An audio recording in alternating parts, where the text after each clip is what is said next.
د کورنۍ چارو وزارت د تامیناتي چارو معاونیت د 320 روغتون څخه یو 40 تنه میډیک د یو لنډمهاله زده کړو وروسته فارغ شول. دا میډیک یا د لومړیو کرښو ټپیانو پالونکي د ښوونې او روزنې قومندانۍ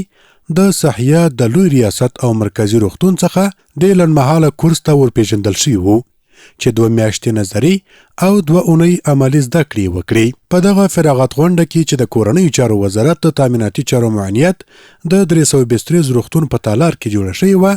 د قرآن عظیم الشان په څو مبارکو آیاتونو سره پیل شوه. الشمس والقمر بحسبان والنجم والشجر يسجدان. په دې غونډه کې لومړی د کورنۍ چارو وزارت د تامیناتي چارو معاونیت معین د لومړیو کرښو ټپیانو پالونکو ته د مبارکي ترڅنګ د دوی د ارزښت او اهمیت په اړه خبرې وکړي او علم یې د الله جل جلاله لوی نعمت وباله. خوښ یم چې زموږ وروڼه هر څوک په خپله برخه کې په ښه خدمت باندې مصروف دي، او بیا خصوصا جناب رئیس صاحب له راتګ سره دلته زموږ تاسې ریاست ته په مجموع کې او زموږ تخصصي روغتون ته په ځانګړې بڼه باندې ورځ په ورځ نوښتونه راځي، پرمختګ راځي، ارتقا راځي. الله جل وعلا شانه دې د جناب رئیس صاحب او د ټولو ملګرو خدمات په خپل دربار کې په احسن وجوه قبول کړي. خصوصا دغه مجلس چې د فراغت مجلس ته او دلته لنډمهاله ملګرو ته د ډېر اړین خدمت لپاره ارتقای ظرفیت ورکړل شوله، او چونه د ما په مخ باندې ږیره لا پره شوې نه وه، تقریبا د 19 کلو په عمر به ومه،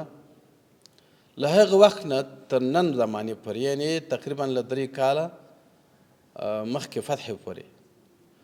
دا ټول عمر د موږ په جنګو کې تېر شو،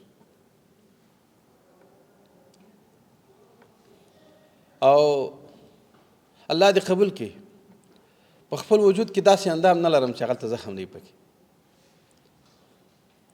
نو د جنګ په حالاتو کې، په سختو حالاتو کې بیا دغه ملګري ته د ضرورت احساس هغه څوک باندې پوهېږي که نه چې چا په خپله په جنګ کې زخم لیدلی وي. نو دا ملګري چې خدای دې موږ ته بیا جنګ نه راولي، دا هیواد د الله تل ښاد و آباد او د امن کور جوړ کړي، د پرمختګ کور د الله جوړ کړي،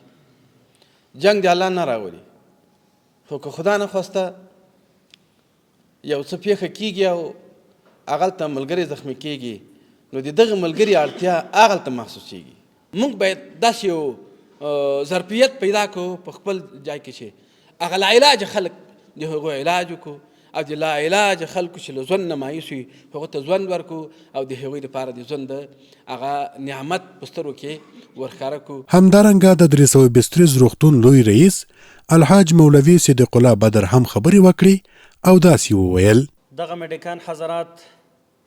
چې دلته موږ سره تقریبا 2 میاشتې خوشه علمي، مسلکي او تجربوي په برخو کې علم حاصل کړو، او دلته موږ سره په دې درسونو کې او په دې تخنیکي برخو کې شرکت وکړو، او هغه څه یې لوسته وړل چې څه د وخت تقاضا ده، الله دې ورته مبارک وګرځوي. یقینا تاسو الله دې نه کوي د داسې واقعاتو سره مخ کیږئ چې په داسې حالاتو کې صرف توقعات تاسو ته کیږي، او داسې مایوسۍ حالت په انسان وي، د داسې خلکو سره مخ کیږئ چې هغه انتهایی د مایوسۍ حالت وي. دغه ځکه تاسو د جنگي صحت اولنی قدم کې تاسو ته مراجعه کیږي، پټۍ لګول، ابتدایي خدمات وړاندې کول د تاسو مسؤلیت دی. لکه څرنګه هم چې معین صاحب محترم د څو واقعاتو ته اشاره وکړه، ډېر ځله داسې پېښ شوي دي په تېر جهاد کې هم د موږ د سترګو وړاندې هم ډېرې داسې واقعات تېر شوي دي چې ډېر داسې په لږ علم چې ضرورت یې ورته، لږه پوهه چې ضرورت یې ورته، خو به هر حال د هغې علم د نه موجودیت او د هغې پوهې د نه موجودیت له امله ډېر ځوانان او ډېر خلک موږ تلف کړي دي، موږ د لاس نه وتلي دي. جنګي ساحاتو کې دغسې مسلکي خلک، مسلکي قدرونه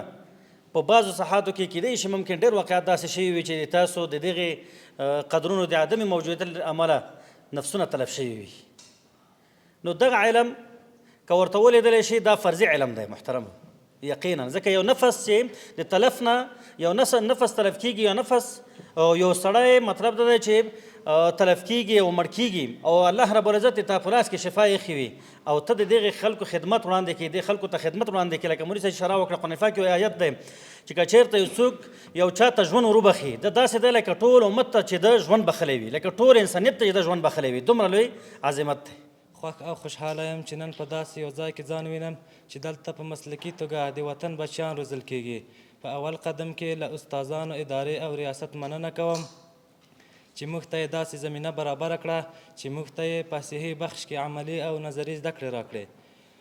که څه هم لنډمهاله وي نو له مشرانو او مسؤلینو مو غوښتنه ده چې داسې نورې زمینه سازۍ هم برابرې کړي تر څو موږ په دې حصه کې د مسلکي کسانو له کمبود سره مخ نه شو. د یادونې وړ ده چې د غونډې په وروستیو کې د مسؤلینو لخوا ستاینلیکونه وویشل شول او غونډه د دعا په ویلو سره پای ته ورسېده.